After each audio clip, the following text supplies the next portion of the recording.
Macho Man was an incel. Yeah, yeah.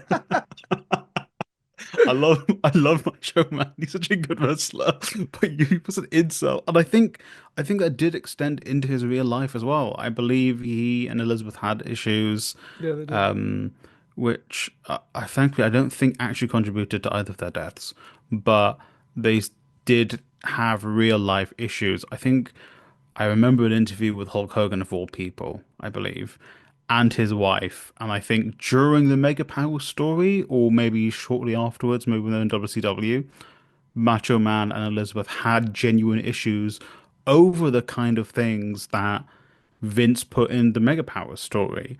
Whether Vince, had premonitions knowing this is how Macho Man would turn out, or it was just unfortunately a coincidence that that's kind of how Macho Man actually was in real life, at least at that point of time in his life. Yeah, but I do think going a little forward in the Hmm. story, I don't remember actually when this happened, right? But sticking with Macho Man, Hmm.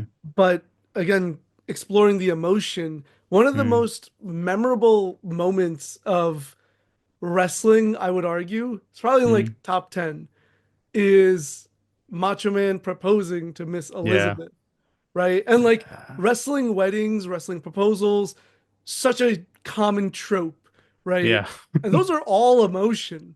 There True. is arguably nothing macho about like Hmm. it's very vulnerable, like again going with the Yeah. stereotypical idea of Hmm. masculinity, right? it's Yeah. a it's a vulnerable place, and these men are tend to be like being put in this very emotionally vulnerable place, but then also the crowd gets into it, and like there's that Yeah. image of that one young kid who's like crying happy when Yeah. like it's just like it's burned into my brain. He's got glasses on. And it's just like this very